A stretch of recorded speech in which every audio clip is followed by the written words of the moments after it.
अस्सलाम वालेकुम वरहमतुल्लाहि वबरकात। अल्लाह के नाम से शुरू जो बड़ा मेहरबान और निहायत रहम करने वाला है। 70 साल में पहली बार भारत को एक ऐसा मुस्लिम नेता मिला है जो माइनॉरिटीज़ के साथ साथ नेशनल मुद्दे और इंटरनेशनल मुद्दे पर भी संसद में खड़े होकर सवाल उठाता है।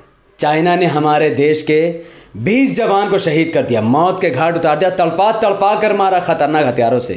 लेकिन फिर भी राष्ट्रवादी मोदी सरकार ने इस पर कोई एक्शन नहीं लिया, कोई टिप्पणी नहीं, कोई प्रतिक्रिया नहीं। यहाँ तक कि नरेंद्र मोदी ने चाइना का नाम तक नहीं लिया, ना ही शी जिनपिंग का नाम लिया। बादशाह सऊदी नवाज़ी साहब ने संसद में खड़े होकर चाइना के इस वार के बारे में मोदी सरकार से सवाल उठाकर पूरी भारतीय जनता पार्टी के राष्ट्रवाद पर सवाल खड़े कर दिए। वज़ीर आज़म को कि वो चीन का नाम लेने से डरते हैं। भाई, मुल्क की सलामियत का मसला है, मुल्क की जमीन पर चीन कब्जा करते जा रहा है और भारत के वजीर आजम चीन का नाम नहीं लेते। मैं उम्मीद करता हूं कि जब वजीर आजम अपना रिप्लाई देंगे तो वो हिम्मत दिखाएंगे और चीन का नाम लेकर कहेंगे कि चीन यहां पर इन जगहों पर घुसा हुआ है। सर, चीन आज भी अपना इंफ्रास्ट्रक्चर बढ़ा रहा है, वहां पर फौज को बढ़ा रहा है। मैं सरकार से जानना चाहता हूं कि जब बर्फ पिघल जाएगी दोबारा चीन हमला करेगा भारत की फौज पर, तो आप इसके लिए क्या तैयारी कर रहे हैं? और सर, 3 महीने से किसान दिल्ली में चक्का जाम किए हुए हैं, कोई उनकी परवाह नहीं करता, सदन पर कोई उनकी आवाज नहीं उठाता, और अगर उठाता भी है तो सरकार की चाटुकारिता करते हुए कुछ लोग हैं। बादशाह सऊदी नवाज़ी साहब ने किसान आंदोलन पर भी सवाल खड़े किए, नरेंद्र मोदी सरकार को घेरा और किसान पर हो रही बर्बरता पर मोदी सरकार को पलटवार किया।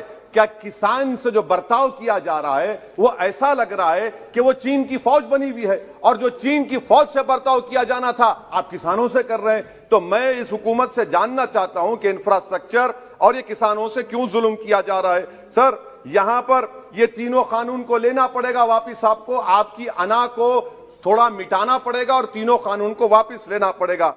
3 महीने से पूरे भारत में इस बात की चर्चा है कि कृषि कानून काला कानून कैसे है, लेकिन कोई भी इस बात को सही तरीके से प्रूफ नहीं कर पा रहा है कि कृषि कानून संविधान के खिलाफ है। लेकिन इस बात को बादशाह सऊदी नवाज़ी साहब ने पार्लियामेंट में खड़े होकर सिद्ध कर दिया कि यह कृषि कानून काला कानून है, और इस काला कानून को उन्होंने संविधान के दायरे में ही पूरी तरीके से नकारा साबित कर दिया और मोदी सरकार तमाशा देखती रही। किसानों का कानून है, इसमें क्या काला है? काला इसमें यह है कि इस हाउस को एग्रीकल्चर स्टेट सब्जेक्ट है, और कहां लिखा है संविधान में?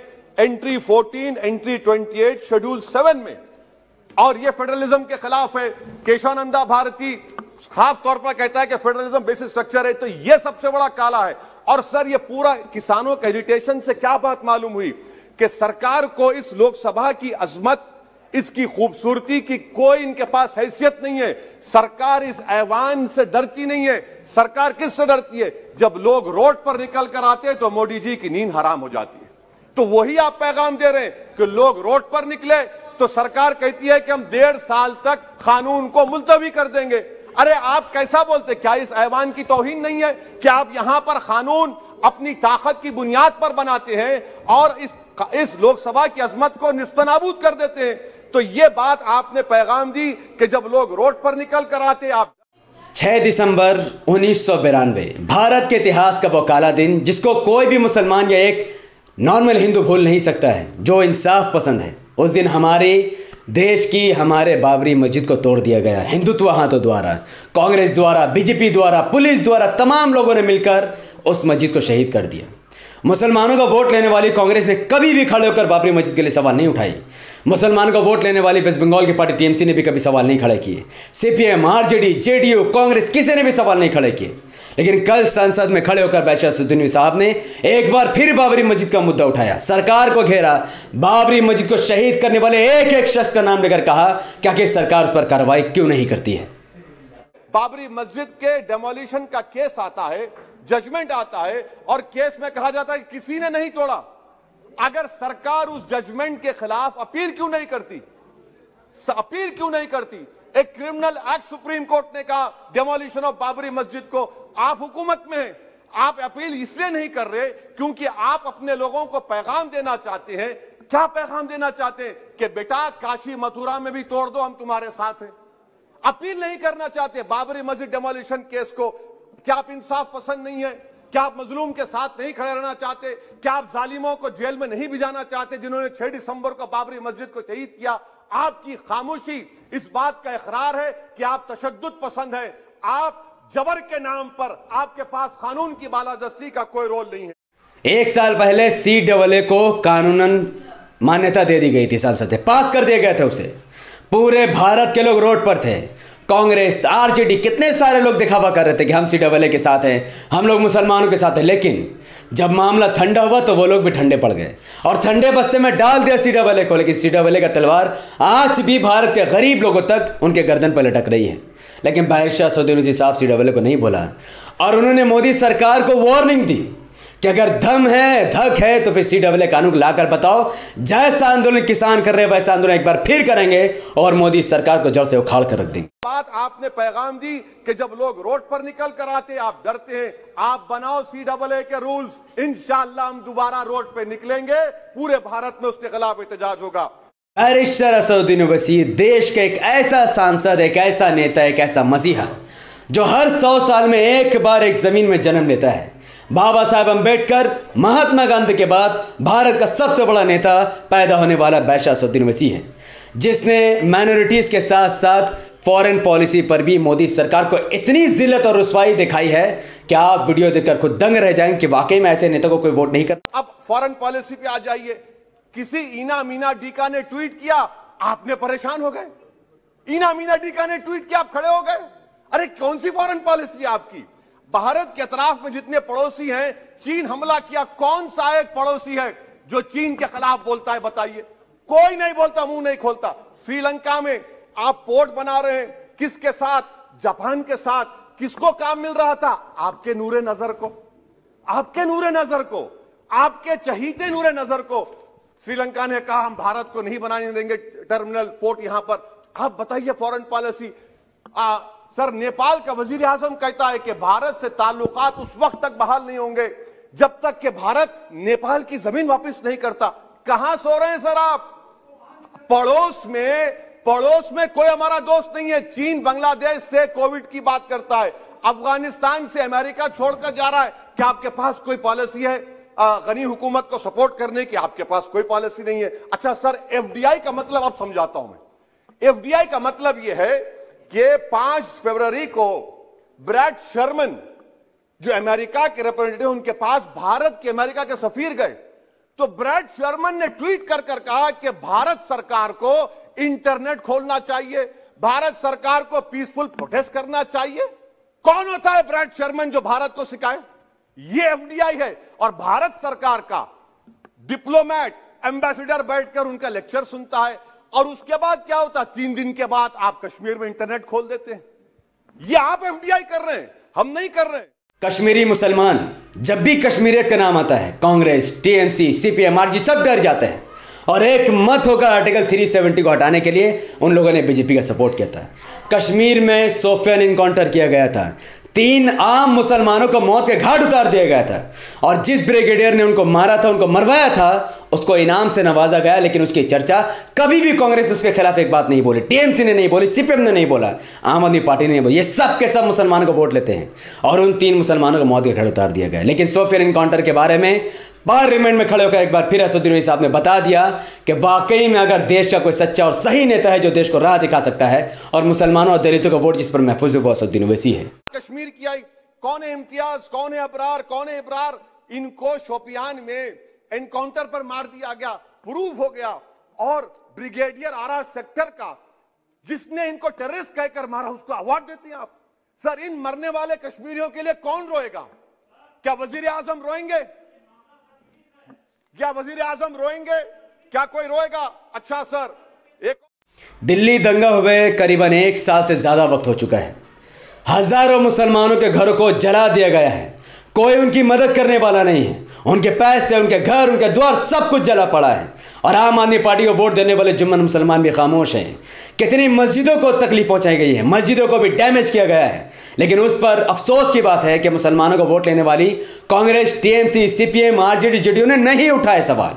लेकिन बैरिस्टर असदुद्दीन ओवैसी ने, हालांकि उनके वोट लेने वाले सिर्फ हैदराबाद के लोग हैं उनका वोट देने वाले, लेकिन पूरे राष्ट्रीय मुद्दा पर और दिल्ली दंगा पर भी उन्होंने मोदी सरकार को घेरा है। लॉ एंड ऑर्डर, एक साल में 3 बड़े दंगे हो गए। एडवोकेट्स पुलिस, उसके बाद CAA का राइट हुए 50 से ज्यादा, उसमें लोग मारे गए। 20 से ज्यादा मसाजिद को नुकसान जला दिया गया। 26 जनवरी, सर क्या ये सरकार जिम्मेदार नहीं है? 2 मिनट सर, क्या ये सरकार जिम्मेदार नहीं है? आपकी सरकार है, आपका होम मिनिस्टर, आप रोक नहीं पा रहे। आपकी कमजोरी और आपकी नादानी की वजह से, आप में दूरअंदेशी नहीं है, आप उसको अलाउ कर रहे हैं। और फैजान के कातिल कौन है? क्यों नहीं पकड़ा फैजान के कातिल को आपने अब तक? जिन बच्चों को रोड पर मारा जा रहा था, जनगण मन बोला जा रहा था, एक तरफ तो अब तक नहीं पकड़े आप। अच्छा, पिछली बार बिहार इलेक्शन में 5 विधानसभा की सीटों पर बैरिस्टर असदुद्दीन ओवैसी साहब की पार्टी AIMIM को जीत हासिल हुई थी। यस, लोगों ने कहा था कि ये लोग 5 सीट जीतकर क्या कर लेंगे, क्या उखाड़ लेंगे, क्या कर लेंगे, हमें तो बीजेपी को हराना है, हमें बर्बाद होना नहीं, हमें स्कूल नहीं, कॉलेज, हॉस्पिटल कुछ नहीं चाहिए, हमें बस बीजेपी को हराना है। लेकिन उन सीमांचल के 5 विधानसभा के सीटों में रहने वाले वो मुसलमान जो सिर्फ अल्लाह से डरते, बीजेपी से नहीं, वो जुम्मन मुसलमान नहीं है, वो सच्चे पक्के और सही मुसलमान हैं जिन्होंने इमाम को वोट दिया। और आज वोट देने के बाद 5 विधायक जीतने के बाद उनके विधायक वहां पर जमीन में उतरकर काम कर रहे हैं। और बैरिस्टर असदुद्दीन ओवैसी साहब सीमांचल के गुर्बती, सीमांचल की बदहाली को लेकर उन्होंने पार्लियामेंट में खड़े होकर सरकार से ये बात कही कि सीमांचल के लोग पसमानदा हालात में हैं, उनके लिए कुछ करें, वहां पर एयरपोर्ट, वहां पर पुलिस, रेलवे स्टेशन बनाए ताकि वहां के लोगों को रोजगार मिले। वहां पर इसलिए काम नहीं हो रहा क्योंकि वो मुस्लिम मेजोरिटी, अगर हिंदू होता तो काम कर दिया जाता। खुलकर उन्होंने ये बात सदन में रखी, वाकई में इसके लिए काबिल तारीफ है। 11 में से 20 बैकवर्ड डिस्ट्रिक्ट्स नीति आयोग के सीमांचल मुस्लिम डोमिनेटेड है सर। सीमांचल में कटिहार, पूर्णिया, अररिया है सर। पूर्णिया का एयरपोर्ट, सिविल टर्मिनल का काम क्यों नहीं होता सर? अब आ जाइए सर माइनॉरिटीज पर। 3 स्कॉलरशिप स्कीम है, मैं पुकार रहा हूं, मुतालबा कर रहा हूं कि डिमांड करो। सरकार ने 2020-21 में 3 स्कॉलरशिप के लिए 2265 करोड़ का ऐलान किया। कितने पैसे आपने दिए?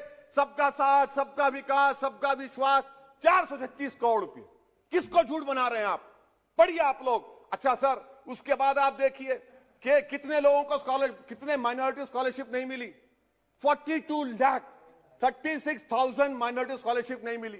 और सबसे ज्यादा इलिटरेसी मुसलमानों की है, लेडीज की है। आप बोलते नहीं है। इसीलिए सर मैं आखिर में आपके जरिए लास्ट वीडियो आपके लिए एक तोहफा है कि कैसे आंदोलन के मामले में, संविधान को बचाने के मामले में बैरिस्टर असदुद्दीन ओवैसी साहब ने नरेंद्र मोदी, बीजेपी सरकार के सामने इतनी बड़ी बड़ी बातें कही हैं कि इसकी कल्पना भी आप अपने सपने में अब कल्पना नहीं कर सकते।